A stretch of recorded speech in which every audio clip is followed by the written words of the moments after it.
আলহামদুলিল্লাহ। আরেক ভাই প্রশ্ন করেছেন, জানাজার খরচ কয়টি একটু বললে খুশি হব। আলহামদুলিল্লাহ, আসলে আমরা এই বিষয়ে জানাজার নামাজের মাসালা আমরা প্রায় সময় খতিব মুয়াজ্জিন ইমাম আমাদের মসজিদের খতিব সাহেবরা বারবার বলতেই থাকে, জানাজার নামাজও বলতে থাকে। তা অনেক সময় প্রতি সময় প্রতি এই ওয়াক্তে হয় না, মাঝে মাঝে হয় বিদায়, এগুলো আমাদের ওই মাসালাগুলি আমাদের ইয়াদ থাকে না, মনে থাকে না।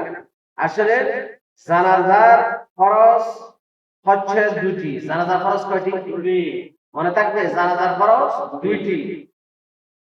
এক নম্বর হচ্ছে তকবীর বলা, যে আমরা যে জানাজার নামাজে সাত তকবীর বলি, এই তকবীর গুলি বলাটা কি খরচ? তকবীর গুলি বলাটা খরচ।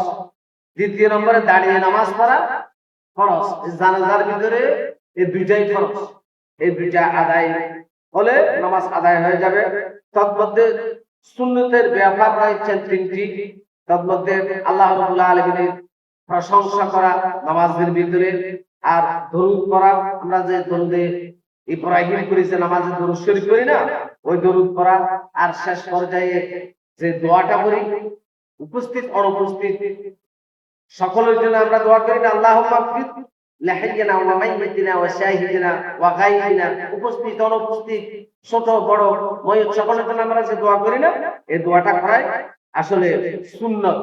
তাহলে আমরা ওই দুইটা পেলাম ফরজ, বাদ বাকিগুলি সুন্নাত এবং সুন্নতি কায়দা। এগুলি যদি করা হয় জানাজার নামাজ আদায় হয়ে যাবে। জানাজার পর সম্পর্কে আমরা জানলাম।